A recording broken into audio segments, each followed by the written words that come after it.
Hello, and welcome to the first video in our series on crucial issues in orthography development.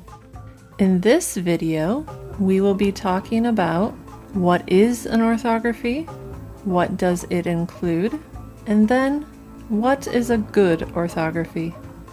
The topics we discuss here will all be covered in more detail in other videos. Let's start with, what is an orthography? It is a system for writing a language. Most people think of an orthography as only the symbols used. But it is more than that. It includes other things.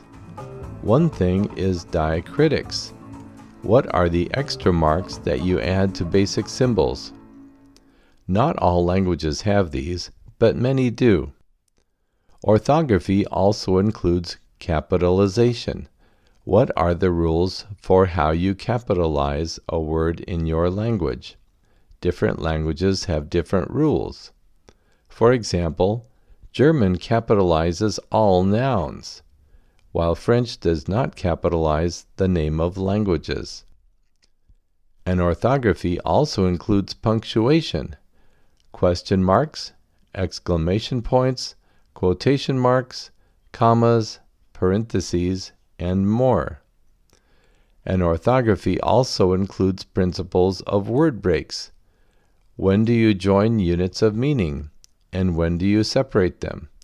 This can make a big difference sometimes. A blackboard is not just any board that is black. Related to word breaks is how you use hyphens to break up words that are too long to fit on a single line, if the language uses hyphens at all. An orthography includes all these different ingredients, so a complete orthography description will include all of these. There are more parts to an orthography than I thought. I know there are good orthographies and some that are not very good. What makes an orthography a good orthography? There are two big ideas that we will come back to again and again in this video series. A good orthography has to be both usable and acceptable. Usable means that people can actually read it. There is nothing in the orthography that stops them from easily reading it, or nothing that even slows them down. Acceptability means people actually want to read it. There is nothing in the orthography that makes it offensive. Okay, those are the big principles, and I am sure there is a lot of detail to those. Can we talk about acceptability first? What is involved in that? All right, acceptability is a huge part of a good orthography. There are many reasons why people may not want to use an orthography. These are often social and political reasons. One reason, maybe the wrong dialect was chosen to write the language. Which dialect is most acceptable to everyone? Speakers of other dialects may not want to use it. Another reason for rejection is if the orthography is linked to one particular religious group. Do people think of the orthography as a Protestant orthography, a Muslim orthography, a Buddhist orthography? If so, then people who are not of that religion may refuse to use it. We want an orthography that everyone will want to use.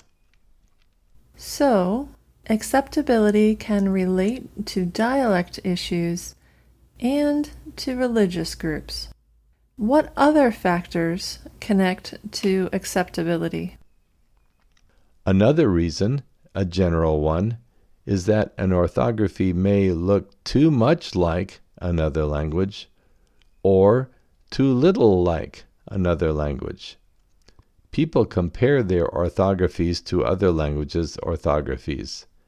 and say, "We want our orthography to look like theirs," or "We do not want our orthography to look like theirs." If a neighboring language or a national language is admired by the local people, or it has prestige, they may want their orthography to be like that one. If they don't admire that language, or that language belongs to their traditional enemies, they may not want their orthography to look like that other one. Also, an orthography represents the identity of a language community, like a flag represents the identity of a country. Sometimes a language group will want their orthography to look different than others just to express their own identity. And I think there is another issue involving acceptability, isn't there? The last one I want to mention here is scripts. In some places, you have a choice of scripts. A particular script may have a particular meaning for national identity, religious identity, and sometimes for practical reasons too. So, if you choose the wrong script, people may not want to use it, and that will be a barrier. For any of these acceptability issues, we need to talk to the relevant stakeholders, the people who are interested in the orthography.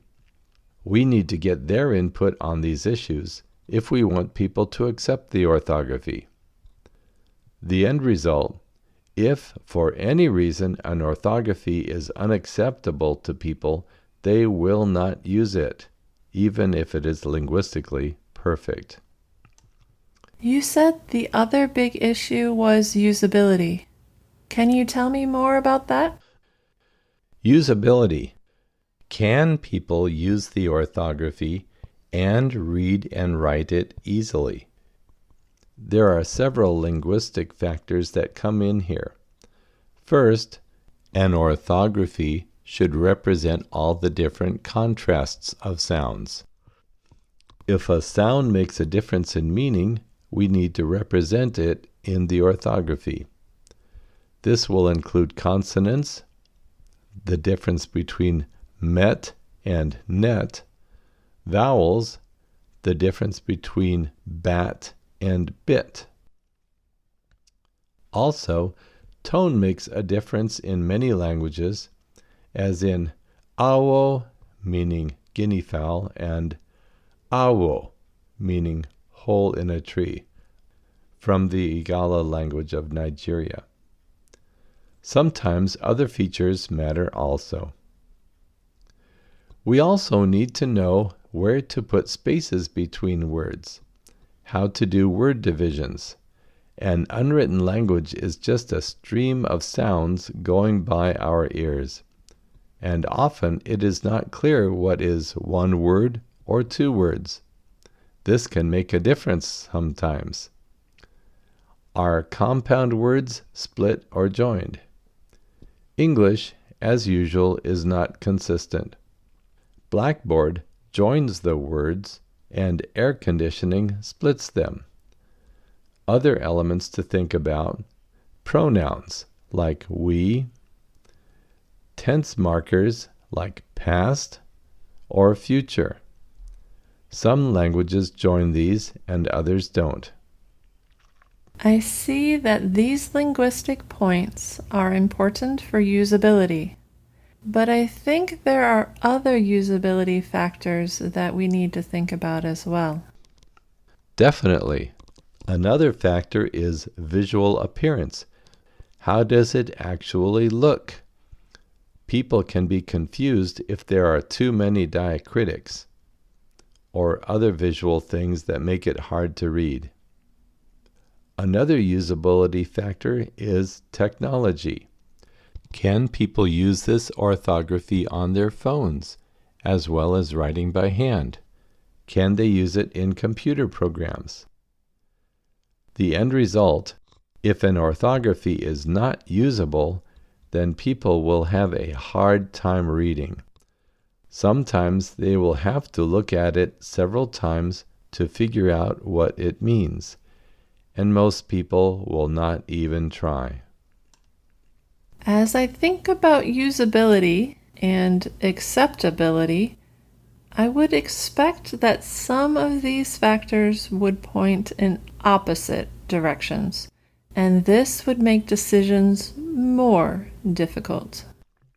Yes, often the usability and acceptability factors conflict with each other. Here is an example from East Africa. This language has 7 vowels, and tone makes a difference in meaning of words and sometimes in the grammar too. For example, the difference between come and don't come is purely tonal. So, from a usability point of view, the orthography should have 7 vowels and should mark tone. However, the people there really like the Swahili language and want their orthography to look like that. Swahili has 5 vowels and no tone marking. So, usability would say 7 vowels and tone marking, and acceptability would say 5 vowels and no tone marking. So, what do you do? Yes, what do you do? There are no easy answers. You must be patient, discuss this with stakeholders, negotiate, do testing, and wait. And sometimes you have to be content with an orthography that is not as good as it could be. But the local speakers really do need to own the orthography and accept it. Today, we talked about what an orthography is and what factors help it to be both usable and acceptable. Many of the topics that we talked about briefly here are covered in other videos with more detail, and we hope that you will look at those as well.